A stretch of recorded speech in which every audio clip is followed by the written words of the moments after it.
Irmãos, nas últimas semanas, nos últimos 2 meses, nós estivemos discorrendo em Colossenses, na carta, na epístola do apóstolo Paulo aos Colossenses, a nossa série que se chamou 40 Dias Conhecendo a Cristo. Com isso nós tivemos a Páscoa e encerramos na última semana de abril então a nossa série. E hoje e amanhã não, amém? Quem quiser vir na igreja amanhã fazer mais um culto, amém? E hoje, domingo que vem, nós teremos 2 cultos intertemas, com temas escolhidos pelos pastores, amém? E eles não são soltos, eles são a preparação de um caminho que nós vamos trilhar até entrarmos na próxima série de mensagem, que é sobre o livro de Efésios, a carta de Efésios, da igreja de Éfeso, amém?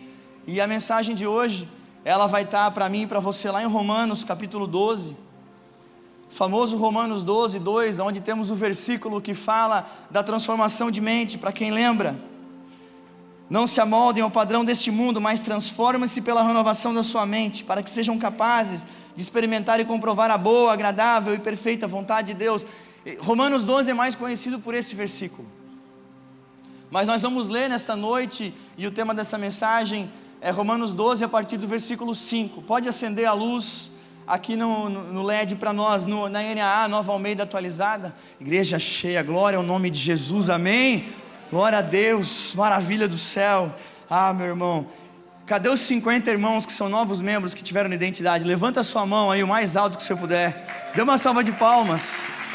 Glória a Deus, bem-vindos à família. Glória a Jesus.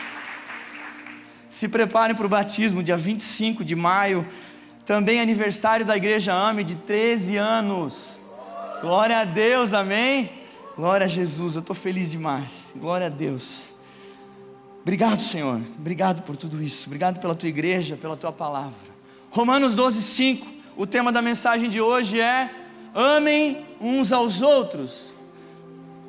Amem uns aos outros. Romanos 12, 5 diz assim: assim também nós, embora sejamos muitos, somos um só corpo em Cristo e membros uns dos outros. Diga: membros uns dos outros. Temos, porém, diferentes dons, segundo a graça que nos foi dada. Se é profecia, seja segundo a proporção da fé. Se é ministério, dediquemo-nos ao ministério. O que ensina, dedique-se ao ensino. O que exorta, que significa encoraja, exorta é encorajamento. Exortar não é dar com a marreta no irmão, amém? O que exorta, faça-o com dedicação. O que contribui, com generosidade. O que preside, com zelo. Quem exerce misericórdia, com alegria. O amor seja sem hipocrisia. Odeie o mal e apegue-se ao bem. Amem uns aos outros, o tema da nossa mensagem. Amem uns aos outros com amor fraternal. Quanto à honra, deem sempre preferência aos outros. Quanto ao zelo, não sejam preguiçosos. Sejam fervorosos de espírito, servindo o Senhor. Alegrem-se na esperança. Sejam pacientes na tribulação e perseverem na oração. Ajudem a suprir as necessidades dos santos. Pratiquem a hospitalidade. Abençoem aqueles que perseguem vocês. Abençoem e não amaldiçoem. Perceba que o apóstolo Paulo fala: abençoe aqueles que perseguem vocês. Aí ele deve ter dado uma pensadinha, né? Eu fico imaginando o apóstolo Paulo: ah, Jesus, quando eu chegar no céu, me deixa na fila para falar com Paulo rápido. Mas ele falou: abençoe aqueles que perseguem vocês, vírgula. Deixa eu lembrar de mim. Deixa eu lembrar dos irmãozinhos. Abençoem e não amaldiçoem. Alegrem-se com os que se alegrem e chorem com os que choram. Tenham o mesmo modo de pensar de uns para com os outros. Em vez de serem orgulhosos, sejam solidários com os humildes. Não sejam sábios aos seus próprios olhos. Não paguem a ninguém mal por mal. Procurem fazer o bem diante de todos. Se possível, no que depender de vocês, vivam em paz com todas as pessoas. Aqui o apóstolo Paulo me pega mais uma vez. Como assim, né? No que depender de nós. Aí a gente vive a vida, não é? Come um arroz com feijão e 1 quilo de sal aí. E às vezes você tem uma bandeira branca da paz. Se possível, no que depender de você, ser em paz com todas as pessoas. Mas às vezes a gente não consegue ter paz com todas as pessoas, porque as pessoas não são transmissores dessa paz. E aí o apóstolo Paulo está dizendo, no que depender de você, no que depender de nós, amém, irmãos? A gente é transmissor de paz, nós somos pacificadores, igual lá em Mateus 5, do Sermão do Monte. Bem-aventurados os pacificadores, pois deles é o reino de Deus. Meus amados, versículo 19, não façam justiça com as próprias mãos, mas deem lugar à ira de Deus, pois está escrito, a mim pertence a vingança, eu é que retribuirei, diz o Senhor. Façam o contrário, se o seu inimigo tiver fome, dê-lhe de comer, se tiver sede, dê-lhe de beber, porque fazendo isto, você amontoará brasas vivas sobre a cabeça dele. Não se deixe vencer pelo mal, mas vença o mal com o bem. Pode apagar, glória a Deus. Essa palavra vem de encontro à minha, a sua vida, à minha, a sua espiritualidade, ao meu e o seu cristianismo, ao meu e o seu pertencimento ao corpo de Cristo. O mesmo apóstolo Paulo em 1 Coríntios capítulo 12, quando ele vai identificar a igreja de Cristo, quando ele vai falar conosco, ele não está falando com a nossa placa, ele não está falando com instituições, ele está falando ao corpo de Cristo. Ele vai dizer que nós somos membros do corpo de Cristo. E a analogia de corpo do apóstolo Paulo é exatamente o propósito de corpo e de membro. Eu vou fazer exemplificações assim, aqui entendam que eu não sou formado em medicina, amém? Mas enquanto eu ando para a esquerda, o meu cérebro passa uma mensagem para o meu corpo, para que os meus pés vão para a esquerda, vão para a direita. E o meu corpo obedece, e tudo que está sendo canalizado pelo meu corpo, enquanto eu movimento, e você com seus ouvidos ouve, com seus pensamentos pensa, com seus olhos olha para cá, o corpo está trabalhando, e o que faz acontecer, o elo de todos os órgãos é o sangue do corpo humano. O pulmão, junto com o ar que respiramos, ele joga oxigênio no sangue. Os nossos corações pulsam, e todos os órgãos estão trabalhando simultaneamente, para que o corpo permaneça cumprindo as suas funções. E eu e você, eu não sei se eu sou a remela do olho, amém? Eu sei que nós somos partes do corpo. E a partir do momento que nós temos esse entendimento de corpo, nós temos que entender que quando um corpo está machucado, quando um órgão do corpo está machucado, corrigindo, nós precisamos fazer exatamente o que o corpo faz. Como é que o corpo trabalha? Nós temos farmacêuticos aqui, muito mais letrados do que eu, mas eu sou um grande cliente da farmácia. E a azitromicina e a amoxicilina são os remédios favoritos do farmacêutico para ter na prateleira quando eu entro lá. Porque quando a minha garganta decide andar a pé, quando a minha garganta decide me deixar na mão, eu tenho que comprar amoxicilina e azitromicina. E não, né? Ou, os farmacêuticos já arrepiaram, né? Não pode tomar as duas juntas. E a partir do momento que eu tomo o remédio, a azitromicina, 1 dose, 1 por dia, eu sei muito bem. A amoxicilina, 1 a cada 8 horas. Eu tenho que ser diligente com o remédio, porque senão minha garganta não melhora. E a partir do momento que eu tomo o remédio, a garganta começa a apanhar do remédio. Mas quem entende de medicina melhor do que eu vai entender que o corpo, junto com aquele remédio, começa a trabalhar para proteger o órgão e não para excomungar ele. Vocês estão comigo? O corpo inteiro começa a trabalhar para proteger a minha garganta, para que ela seja sarada. O corpo inteiro passa uma mensagem: ei, a garganta dele está mal. O que você pode ajudar por aí? Vem ajudar por aqui, o sangue. O pessoal da saúde me perdoa. Mas é mais ou menos assim, o corpo e os órgãos começam a trabalhar para que aquele lugar que está machucado e ferido sejam sarados, com a ajuda, o advento de um remédio. Eu e você temos um santo remédio para a nossa espiritualidade. Eu e você temos uma santa palavra, e quando nós estamos com algum machucado, com alguma ferida, a mensagem dessa noite é sobre encontrar nesse lugar, nesse ambiente, nesse encontro com Jesus, com as palavras de Deus, aonde que está a dose homeopática de confronto, que eu preciso receber do Senhor, para que eu saia desse lugar de sofrimento? Aonde que está a minha prontidão como um órgão do corpo a dizer o que aquele irmão está precisando? O que aquele outro órgão do corpo está faltando? É no casamento? Eu tenho 35 anos de casamento. Entre vida cristã e experiência, vem aqui, meu jovem. Vem aqui, vamos tomar um café. Mas eu estou em crise financeira, o café é por minha conta também. Generosidade não é só sobre doar na igreja, é sobre doar seu tempo, é sobre doar os seus conselhos, é sobre passar bastão de conhecimento, de sabedoria. Quais são os remédios que você tem guardado, que o corpo está precisando? Quais são as ferramentas que o Senhor Deus deu só para ti? E muitos de nós aqui dentro ainda não te ouvimos, ainda não sabemos quais foram as capacidades e os dons, porque essa mensagem ela vem na sequência de que Paulo, tanto em 1 Coríntios 12, quanto em Romanos 12, ele fala dos dons, ele fala das capacidades, ele fala de ministério, ele fala sobre cada um estar fazendo a sua função correta no corpo. Ao entendermos que eu e você, como diz lá em 1 Coríntios 12, somos ligados ao corpo pelo sangue do Cordeiro. Qual é o sangue que nos une? Olha que poderosa essa analogia, é o sangue de Cristo, o sangue do Cordeiro, que eu e você aprendemos na Páscoa. O sangue de Jesus é o sangue que passa por dentro de todos nós, que já confessamos Jesus como Senhor e Salvador da nossa vida, e nele somos tornados irmãos.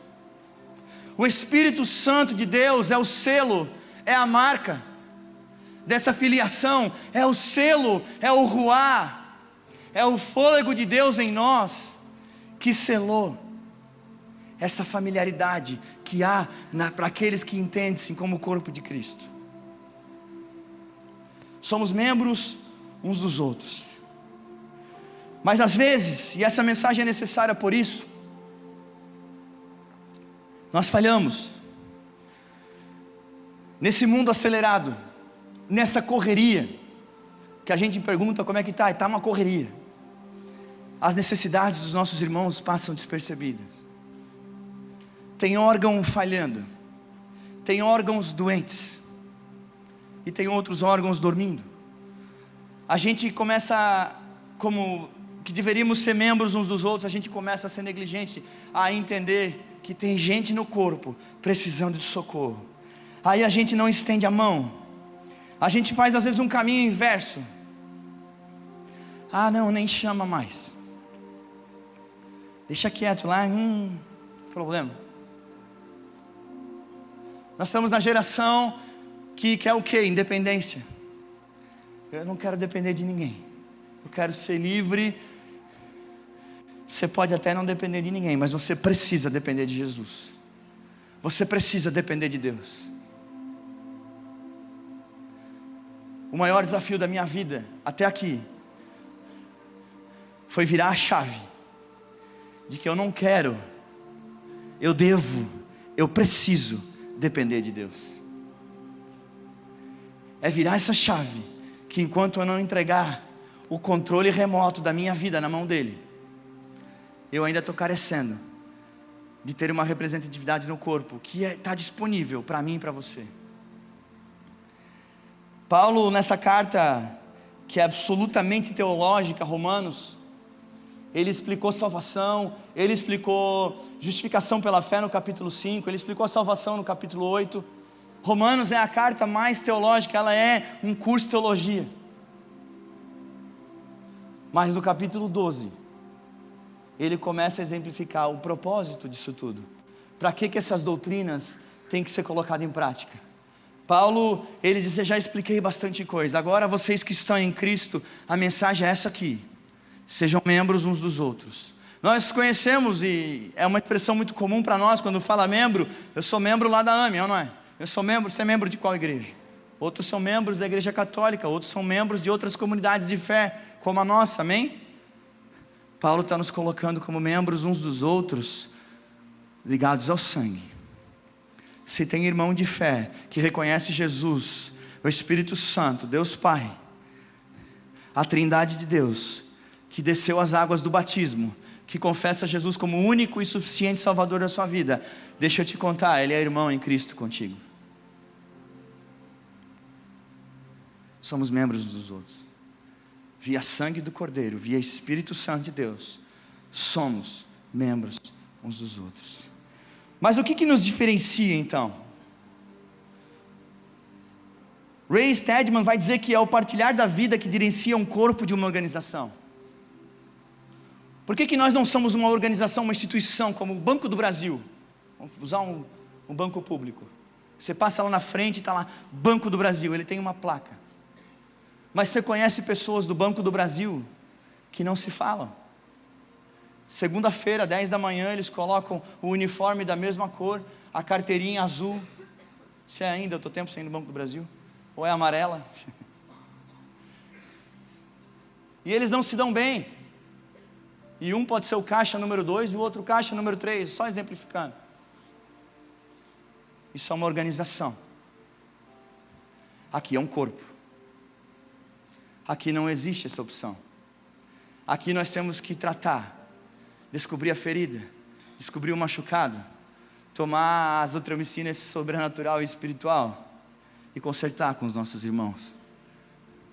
Por isso que nós não somos uma organização, somente uma instituição. Porque aqui nós podemos até botar a camiseta, a carteirinha, o adesivo no carro. Mas se a gente não comungar, se a gente não viver comunhão, é estranho para o corpo. Somos membros uns dos outros. Coloca para nós Efésios 4, capítulo 4, versículo 15. Efésios 4, 15. Nós vamos falar de edificação. Mas segundo a verdade, em amor, cresçamos em tudo naquele que é a cabeça, Cristo. Pode 16. De quem todo o corpo, bem ajustado e consolidado, pelo auxílio de todas as juntas, segundo a justa cooperação de cada parte, efetua o seu próprio crescimento para a edificação de si mesmo em amor. Pode deixar na tela aqui. O crescimento do corpo de Cristo, um avivamento, como a gente está acostumado a ouvir, sim, também vai ser sobre estádios, também vai ser sobre grandes ajuntamentos de pessoas. Mas se nós somos em média, inclusive estamos num recadastramento de membros na igreja AME, mas se nós somos em média 800 membros, que eu acredito que seja pelas adesões dos nossos cultos, e nós ficarmos 5 anos em 800 membros, irmãos, existe uma possibilidade, e essa é a proposta do apóstolo Paulo, em nós sermos muito edificados. Aliás, esse é todo o propósito, muito mais do que o crescimento quantitativo. Paulo está propondo um crescimento qualitativo, que é o quê? Como que esses 800 daqui 5 anos tratam feridas no casamento? Como que 800, nós mesmos, mais ninguém, daqui 5 anos, criam filhos?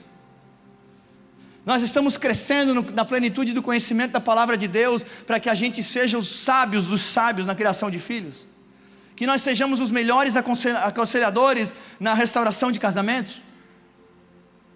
Ser membros uns dos outros, para que a edificação do corpo de Cristo atinja uma plenitude, vai dizer para nós que não é só sobre números, é sobre qualidade de ensino, é sobre profundidade bíblica, é sobre a palavra de Deus não estar intrínseca só nos pastores e líderes, é sobre nós termos boas perguntas provocadas a pastores, para que haja um crescimento e edificação saudável do corpo. Por quê? Porque nós precisamos uns dos outros. Nós vamos, como bem falado nos recados, no talk, vai ser eu e a pastora Juliana, o pastor Judex, a pastora Josi, a Marisa e o Ismael, que são líderes de GP 50 a mais. Nós vamos ter, eu e a pastora Juliana falando na comunicação para casais que, como nós, ainda não têm filhos, mas são novos casais. O pastor Judex e a pastora Josi, para casais, vão se identificar mais que já têm um filho. O pastor Judex e a pastora Josi têm a Catarina. A Marisa e o Ismael têm filhos adultos e podem falar coisas para a igreja inteira, amém? Edificação do pleno conhecimento. Nós não estamos cristãos casando para brincar de casinha. Nós estamos casando para formar família à luz das Escrituras, para pensar na próxima geração que vai carregar o bastão do Evangelho. Quem é o próximo filho de alguém, pastor? Esse dia eu vi o pastor Theo Hayashi falar sobre isso. Vou usar o exemplo do Theo, amém, glória a Deus. Mas que o irmão da igreja dele chegou nele e falou assim: pastor, ora pelo meu filho, para que o meu filho saia aí dos caminhos errados, que está na adolescência e tal. E ora aí, porque está difícil, está difícil, está difícil. E ele falou: amém, vamos orar. Aí começou a orar: pai, abençoa, tira esse rapaz, não sei quais eram os caminhos lá, nem lembro mais. E deu uns 6 meses, Deus respondeu a oração. O pai chegou para o pastor Theo Hayashi e falou: pastor Theo, que B.O., ora agora para o meu filho, o que tem? Ele falou: pastor, só fala em ser missionário na África, eu quero que ele seja empresário. Aí você já sabe a marretada que o irmão do cara levou, né? Falou: meu filho, seu filho quer servir a Jesus, quer ser enviado para pregar o evangelho nas nações. Há 6 meses ele estava perdido, agora ele voltou. Que propósito maior você pode querer? Amém? Os nossos filhos que sejam pastores, missionários, nas nossas ruas, em outro país ou em outro estado da nação, mas que a gente semeie isso, como comunidade de fé, que é membros uns dos outros, que a gente empodere o irmão, o filho do outro irmão que está querendo ir para uma escola ministerial, alguém que queira estudar teologia. Eu vou usar exemplo pessoal, não é para falar de mim, não é para me engrandecer, em nome de Jesus, vocês já conhecem meu coração, mas eu já semeei livro de gente que não podia fazer na escola da igreja. Não sou melhor do que ninguém, é só para dar um testemunho, amém? Esse aqui tem vontade e não pode pagar. Os meninos aqui do curso de finanças também, o pastor Judex e o Rafa já fizeram isso, vão ensinar sobre finanças. O cara está com problema na finança, não tem dinheiro nem para inscrição, abençoa a generosidade para edificar o corpo de Cristo. Semente. Vamos empoderar quem quer ter conhecimento, quem tem plenitude de conhecimento das coisas de Deus. No 13 versículo 8, não fiquem devendo nada a ninguém, exceto o amor de uns para com os outros. O amor é sacrificial, o amor envolve sacrifício. O amor, para quem está ligado ao corpo, muitas vezes vai envolver amar a pessoa no pior dia dela. Alguns amigos já me procuraram, outros têm procurado, pedindo ajuda diante das suas crises. Ainda hoje, às 4 da tarde, o pai de um amigo meu de infância faleceu. Eu estarei no velório, não sei se hoje à noite ou amanhã de manhã. Mas quando me procurou por outras crises, eu disse: sim, agora você vai ser mais meu amigo do que antes. Cara que me conhecia há 20 anos. Aí ele assim: como assim? A gente não era amigo antes? Eu falei: não, é que antes a gente só comia pizza junto e era tudo sorrisinho, né? Agora finalmente tu abriu uma crise para mim, e agora tu vai ver o que é ter um amigo na tua tribulação, o que é ter um amigo na tua prova, o que é ter um amigo no teu processo.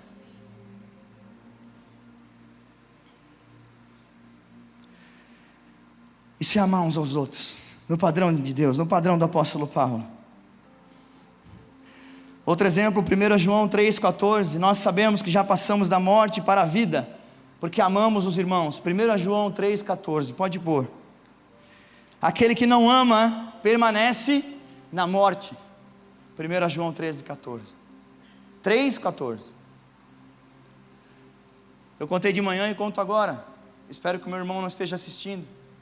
Mas quem aí já brigou com o seu irmão de sangue? Se estiver assistindo, Deus te abençoe, Pedrinho. Mas nós já brigamos. Eu e meu irmão de sangue já brigamos. Eu sou mais velho, então eu fico mais à vontade, sabe, irmãos mais velhos? Mas o que acontece? Porque eu estou falando de Romanos 12, versículo 10. Romanos 12, 10, o tema da nossa mensagem, quero que você guarde isso. Amem uns aos outros com amor fraternal. O amor fraternal na Bíblia é o amor de família de sangue. E o apóstolo Paulo, no capítulo que ele usa para falar para a igreja que ela é um corpo e que ela deve amar uns aos outros, ele fala: amem uns aos outros como irmão fraternal, é como irmão de sangue. E ao brigar com o Pedrinho, domingo à noite, não, domingo à noite é brincadeira, mas na segunda, né? Estão comigo? Vocês estão comigo? Na segunda-feira, briga com o teu irmão de sangue. O que acontece na terça? Eu não sei vocês, mas como eu sou crente, eu já vou dormir meio arrependido e acordo 200% arrependido. Aí eu acordo já, o Espírito Santo dando uma surra em mim. E aí eu mando uma mensagem: oi brother, pode falar comigo? Ele não manda nem oi brother, ele manda pode. Eu posso te ligar? Porque mais amor, né? O tom de voz já baixou. Aí eu ligo para ele. Via de regra eu estou certo, tá, irmãos? Aí eu falo assim: ó, apesar de eu estar certo, é verdade, eu quero pedir perdão pelo meu tom de voz, porque eu falhei contigo. A nossa ligação de sangue nos leva a uma profunda intimidade que me faz eu atravessar o limite do respeito. E você já não é mais um menino, você é um adulto. E como eu te respeito, e como eu te amo, eu quero te tratar bem. Mas agora nós vamos falar sobre o erro de novo, mas agora no jeito certo. O amor que o apóstolo Paulo está propondo para a igreja de Cristo, que é membros uns dos outros, é um amor fraternal. É um amor que vai envolver nós dizermos não. Não faz sentido, nada a ver. Se você for por esse caminho, irmão, você vai cair do abismo, do penhasco da tua vida. Está errado. Mas por quê? Com argumentação, com educação, com amor e com respeito. Mas ser irmão, ser irmãos em Cristo, envolve falar o difícil. Porque quem ama, disciplina. Pais e mães, vocês dão aula para mim. Eu lembro na pregação que eu falei de botar o dedo na tomada. Tem 3 maneiras, chega uma hora que se o filho botar, ele vai morrer eletrocutado. Você não quer saber. Você vai arrancar ele do destino da tomada. Então quem ama, zela, cuida e fala aquilo que precisa ser dito, não só aquilo que queremos dizer. E o amor de irmãos em Cristo vai falar para nós de pessoas que com carinho, com amor, com zelo vão admoestar outros irmãos. Por isso que nós precisamos crescer no pleno conhecimento da palavra, para que nós sejamos capacitados em argumentar com esses irmãos. Ô meu lindo, não é que assim ó, é o que eu acho, não é nem o que o pastor Lennon acha, é o que a palavra do Senhor acha, isso está errado. Mas ó, se você quiser continuar, você até continua, só que agora eu tenho a tranquilidade que eu falei com você, que eu te aconselhei, que eu te falei que isso deveria ser um padrão diferente do teu comportamento e o teu modo de agir nessa área. A partir desse momento, aquele irmão que falou, que aconselhou, que admoestou, ele está em paz. Ele fez o seu papel de membro. Ele falou: ei, você não está tomando a azitromicina certa. Você está tomando paracetamol. E paracetamol tira a dor, mas a dor de garganta não vai embora.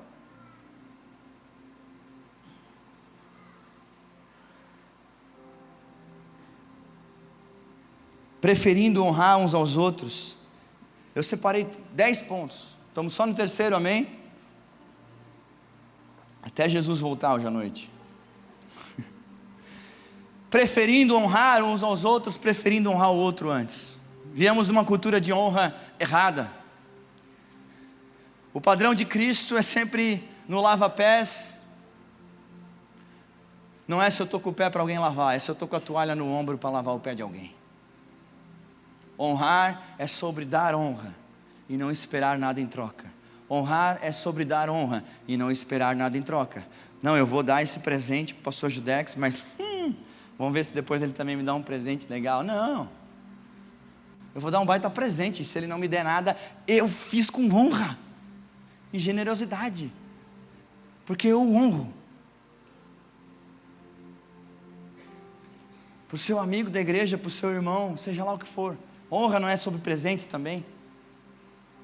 Eu digo, honra é quando eu falo o pior para a pessoa, que ela talvez poderia ouvir, e ela fala: amém pastor, você está certo, isso é honrar. Eu estou errado, né? Porque às vezes a gente dá conselho e vira o vilão. Já não gosto mais tanto assim o pastor. Tão legal domingo à noite, mas segunda no aconselhamento ele é impopular. Gente, ninguém, não é indireta para ninguém, amém? Misericórdia. É só porque a gente tem que construir esse amor fraternal, esse amor de irmãos, que fala as coisas difíceis e permanece se amando, entendendo que foi amado ao ouvir algo difícil, como muitas das nossas pregações e palavras. E dar honra, preferir, diferente do que escolher o irmão que eu mais gosto de tomar café. Preferir para nós vem disso. Quando eu falo em preferência, a gente pensa que é sobre os preferidos de sair para comer. os preferidos não sei o que lá. Não. A preferência usada, a palavra pelo apóstolo Paulo, é indo à frente como guia. Olha só,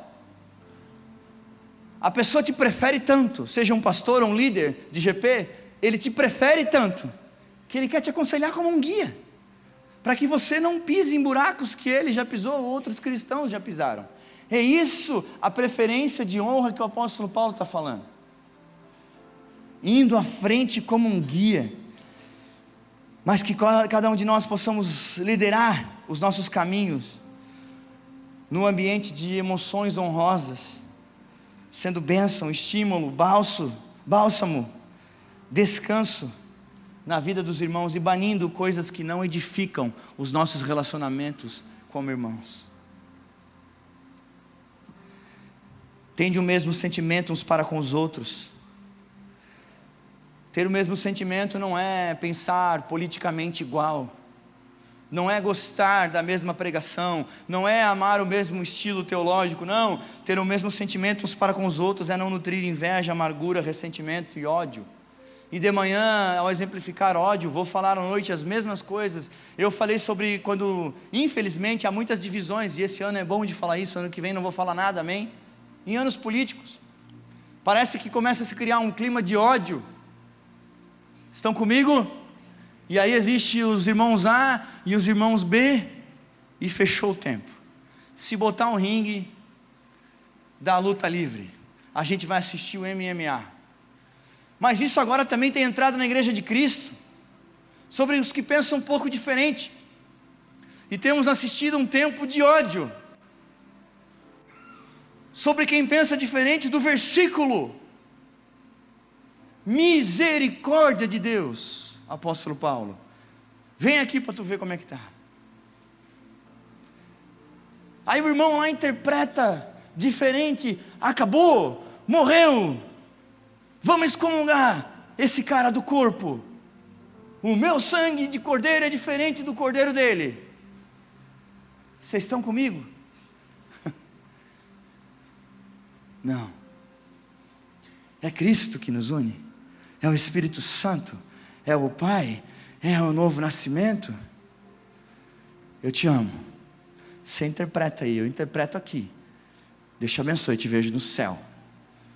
Eu construo paz com você, eu tomo café, eu vivo em harmonia, porque eu não represento a galera do ódio, eu represento a galera do amor.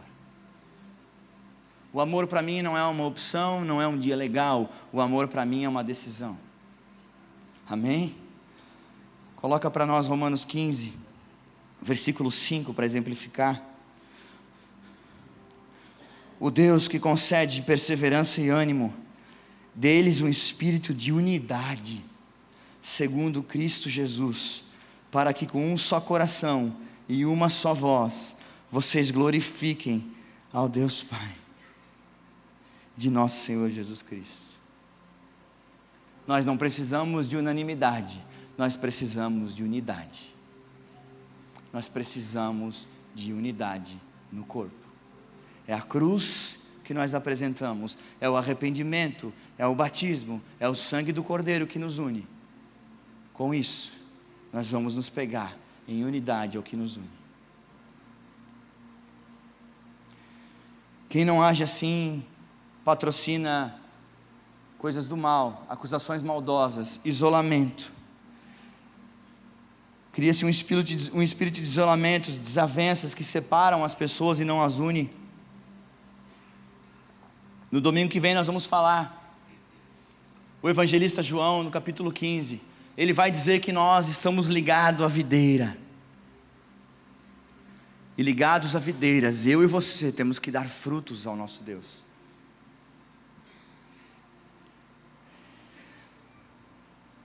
Romanos 14, 13, pode colocar para nós. Romanos 14, versículo 13.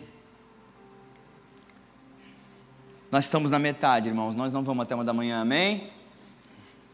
14, 13. Portanto, deixemos de julgar uns aos outros. Portanto, deixemos de julgar uns aos outros.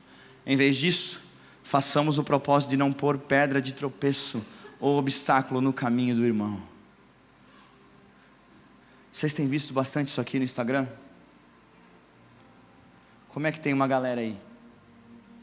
Deixemos de julgar uns aos outros, em vez disso, façamos o propósito de não pôr pedra de tropeço ou obstáculo no caminho do irmão. Só para reflexão, eu não vou nem discorrer, senão eu viralizo pela coisa errada, amém? Não julguemos os irmãos, consideremos-os em amor. O apóstolo Paulo vai falar em Filipenses: considere o outro superior a si, sejamos humildes, prezemos pela unidade, não julguemos mais uns aos outros.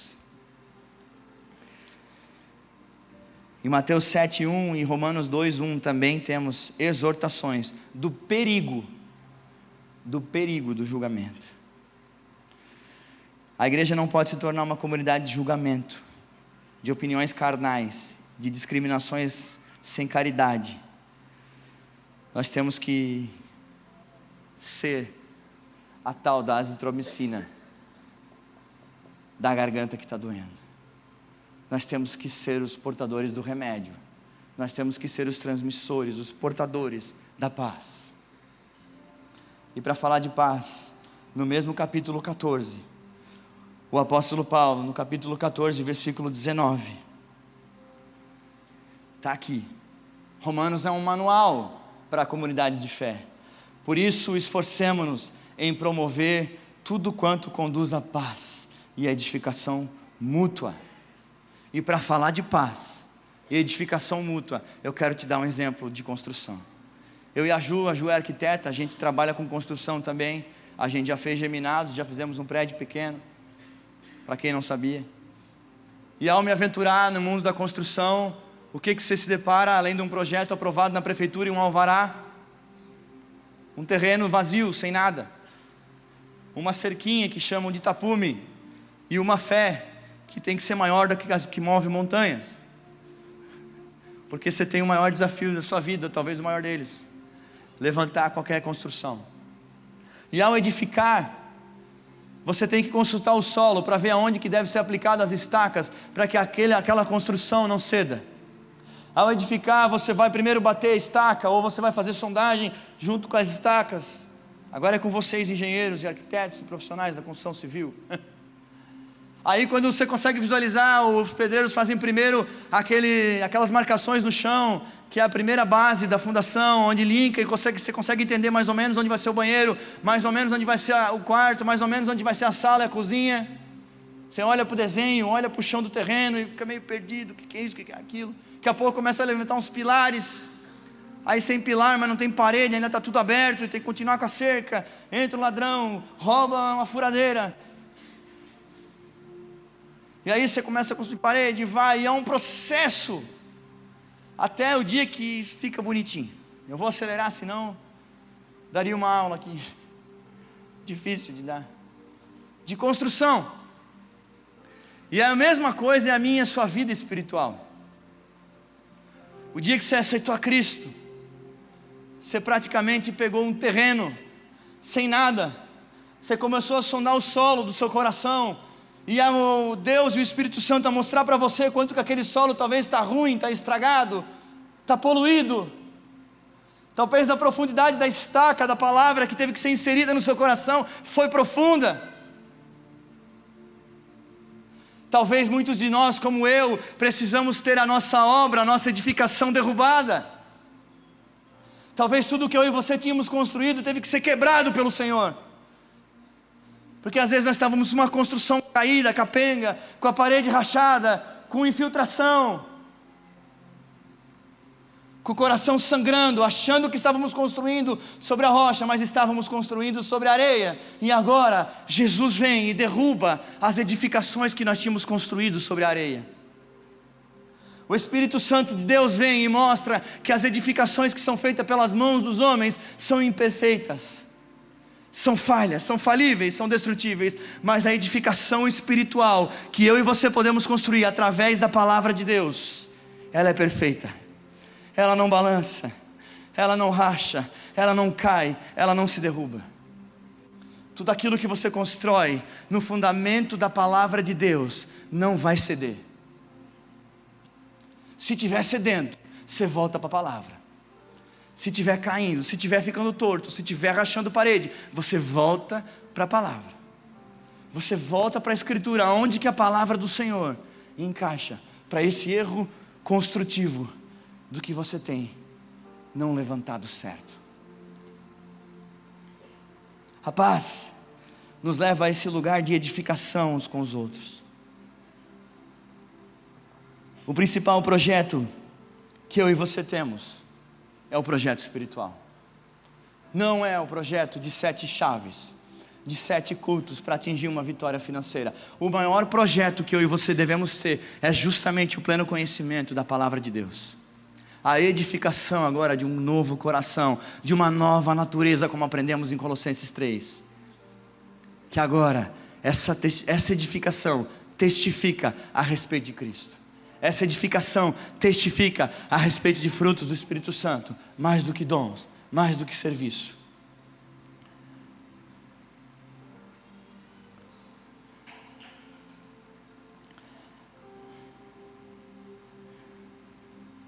A edificação deve ser mais do que um vinagre na ferida, deve ser um bálsamo. Ela deve vir com amor. O arrependimento arde, mas o amor cura. O amor regenera, o sangue redime. E para isso, em Romanos 15, versículo 7, nós estamos indo para a conclusão, amém? Romanos 15, versículo 7, vai falar de aceitação. Uma palavra que talvez tenha sido confundida com acolhimento, mas nós vamos entender. Romanos 15, verso 7, portanto, aceitem uns aos outros da mesma forma que Cristo os aceitou, a fim de que vocês deem glória a Deus. Como é que estava a nossa construção, quando Cristo nos aceitou? Como é que estava de verdade a nossa edificação? Quando Cristo respondeu a nossa oração, entrou no nosso coração, perdoou os nossos pecados, Ele colocou o Espírito Santo habitando em nós.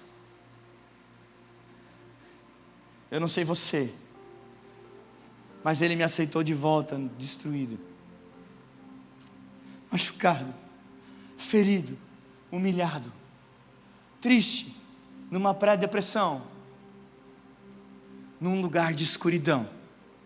Alguém que tinha crescido, ouvido falar de Jesus, mas nunca tinha encontrado com Ele. Ele me aceitou. Ele te aceitou, irmão, do jeito que você estava. Eu e você sabemos que nunca mais queremos ficar do jeito que estávamos. Mas o dia que Ele nos aceitou conforme estávamos. No dia inclusive que Ele morreu na cruz, a presciência, onisciência e onipresente onisciência de Deus sabia dos nossos pecados futuros, e mesmo assim Ele não desistiu da cruz. Ele não desistiu de se entregar. Jesus não perdeu de ninguém, Jesus se entregou, sabendo dos meus e dos teus pecados. Ele não desistiu de nós. Ele cumpriu o plano, que era o único plano do Pai, para nos aceitar, para redimir o homem com Deus. Por isso, nós devemos ser uma comunidade acolhedora, que acolhe inaceitáveis como eu e você. Eu era inaceitável. Eu sentava na última cadeira da igreja, porque de fato eu me sentia o pior quando eu ia. De fato, eu entendia o não merecimento que eu tinha de Deus. Mas foi em 2011, quando eu conheci o Evangelho da Graça. Foi quando eu conheci de fato o Evangelho da Salvação. Foi quando de fato eu tive um encontro com Cristo, que mostrou para mim assim: ei, só falta você tomar uma decisão, só falta você pedir perdão e se arrepender aos meus pés, e depois você vai, não peques mais, meu filho, muda os teus caminhos, toma uma decisão. É uma presciência que Deus coloca dentro de você, para que você agora, se entendendo filho de Deus, irmão de Cristo, ganhe esse selo na testa de filho, filho amado, filho protegido, filho guardado. E que talvez se tem alguém que falta se perdoar, é você mesmo. A palavra perdão, na tradução original, vai falar que é construir um novo ciclo. Significa desconstruir para construir algo novo, perdão. É isso que é perdão. Desconstrua para construir. Abandone para novamente se posicionar de outro jeito. Largue. Decida largar para um novo posicionamento. Decida abandonar coisas para abraçar outras. Admoestar, capítulo 15, versículo 14. E com isso nós vamos para a conclusão.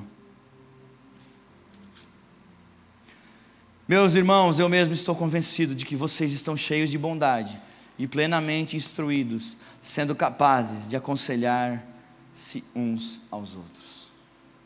Nós vamos chegar nesse lugar da plenitude, da fé, do conhecimento da palavra, em que nós vamos nos tornar plenamente capazes de aconselhar uns aos outros.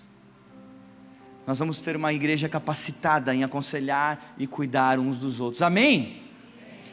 Porque esse é um propósito de ser membros uns dos outros, de amar uns aos outros. Ninguém briga com o seu irmão de sangue porque quer fazer mal para ele, via de regra. Você quer que ele seja uma pessoa melhor amanhã do que ele era ontem. Então o amor fraternal de Deus, que nos une pelo sangue do Cordeiro, nos sela pelo Espírito Santo de Deus, ele tem um propósito de tornar eu melhor você, você melhor eu, amanhã do que hoje. Aconselhar-se. Eu já ouvi uma multiplicidade de conselhos nessa casa, que talvez alguns irmãos não sabem, que o que saiu da boca de vocês trouxe crescimento para mim. Tem dias que a gente vem triste, desanimado. Isso aqui não é aço, corre sangue aqui dentro, tem temperamento, tem emoções. E a gente chega naquela porta e alguém dá um sorriso para nós e fala: meu pastor, tu não sabe o que aconteceu. E eu penso: tomara que seja bom. E aí a pessoa começa a contar um testemunho maravilhoso, e eu esqueço completamente tudo que estava me colocando para baixo. E o encorajamento, a multiplicidade de conselhos que a igreja local proporciona, eu nunca conheci lugar melhor na terra. É aqui o chão de fábrica de Deus. É aqui que Deus trabalha. É aqui que Deus faz. É aqui que Deus tem nós como uma lixa, um lixando o caráter, forjando o melhor no outro, porque nós somos corpo, e o corpo cuida de todos os órgãos. O corpo cuida. Pode perceber, se abrir um machucado em você, o corpo começa a trabalhar para fazer uma ferida, da ferida cicatrizar. Muitas delas, se são superficiais, desaparecem. Qual é a ferida que você vai colocar aos pés de Jesus hoje e que Ele pode fazer desaparecer em você? Qual é o pecado? Qual é a culpa? Qual é a mágoa? Qual é o rancor que você pode colocar? Eu não estou falando que você vai, você pode. Talvez você coloque. E ao colocar, aí ele diz: pedi e dar-se-vos-á. Buscareis e me achareis, quando me buscardes de todo o vosso coração.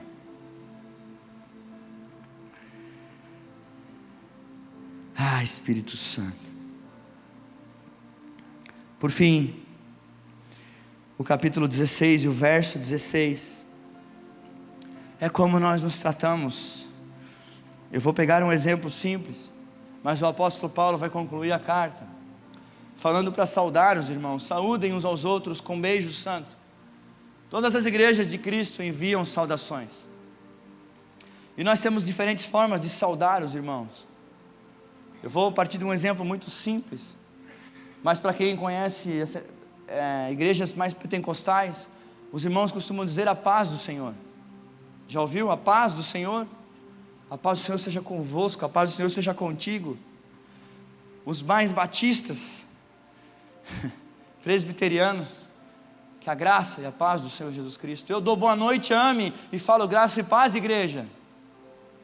É um desejo real que a graça do Senhor Jesus Cristo e a paz de Deus invada o seu coração, não só no momento que eu falo, mas em todos os momentos da sua vida. É saudar os irmãos com coisas boas, é usar palavras escolhidas para tratar bem e em amor aqueles que são órgãos do corpo comigo. Como que a gente tem saudado os nossos irmãos? E não é sobre cumprimentos apenas.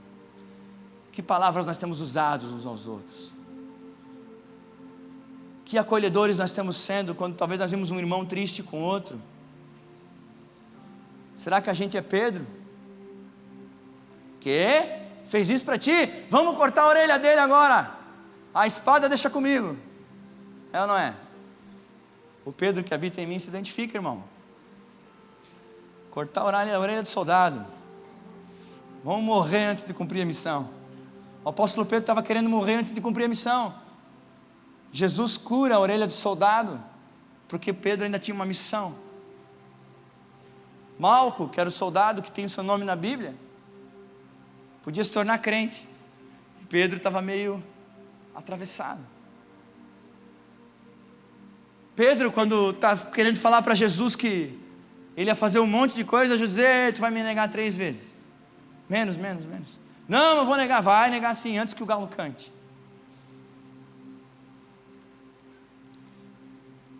Mas Pedro se torna, em Atos 2, um dos maiores pescadores de homens do Novo Testamento. Atos capítulo 2 conta que depois da primeira pregação de Pedro, mais de 3.000 almas reconhecem Cristo como Senhor e Salvador das suas vidas. Pessoas que tiveram corações ensinados, que ouviram não de Jesus, que foram admoestados por Cristo, se tornaram grandes avivalistas, grandes pregadores, grandes portadores da paz. Eu quero convidar o louvor a vir aqui, e eu quero te levar nesse momento a uma reflexão de como que tem sido os nossos relacionamentos. E eu não estou falando só aqui na igreja.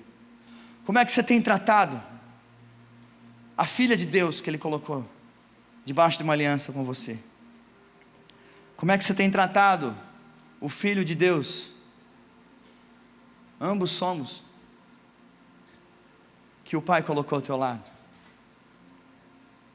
Como é que temos tratados esses anjos que o Senhor deu nas nossas mãos, para serem flechas, para irem adiante de nós e serem uma geração superior à nossa, em conhecimento da palavra?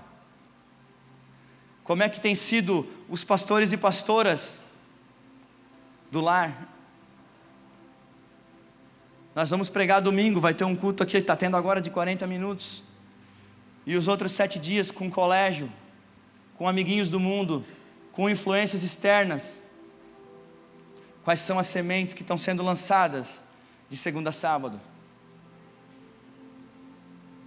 Eu não estou lá, as pastoras não estão lá, mas nós somos irmãos uns dos outros, e hoje nós precisamos refletir sobre a realidade de que nós precisamos zelar mais, primeiro dos nossos lares, do nosso sacerdócio real.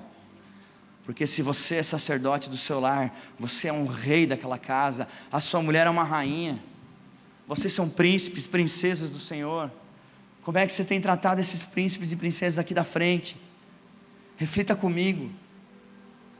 Ah, pastor, eu preciso crescer nisso. Socorro. Procure ajuda. Procure conhecimento. Oséias 6, o meu povo perece por falta de conhecimento. Ou seja, você não tem feito errado porque você quer fazer errado, você só faz errado porque não tem o conhecimento certo.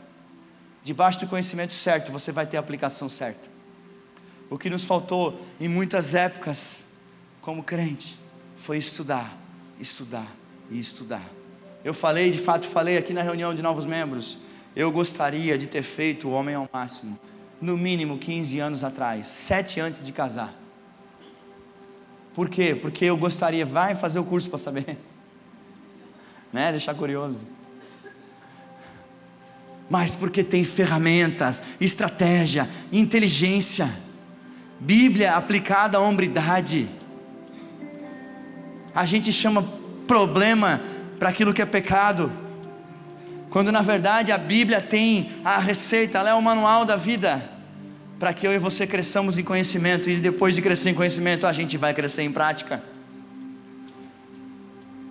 A gente vai crescer em prática. Eu vou dar um spoiler de uma coisa, homens. Uma coisa. Uma das matérias é pôr o Senhor à prova, colocar Deus à prova. Eu olhei o título do capítulo e pensei, eu não coloco Deus à prova. Mas vamos ouvir, né? Vamos ver o que vem aí. Aí o irmão começou com exemplos de trânsito, e mexer no celular, e pedir que Deus te abençoe para não bater o carro. Aí eu, mas de cara já, na primeira já fui pego. É simples, né? Mas se a lei dos homens está dizendo para a gente não mexer no celular enquanto dirige, o pastor Lennon fazia errado. Aí eu contei para minha mulher, e agora tem Deus e a minha esposa, amém?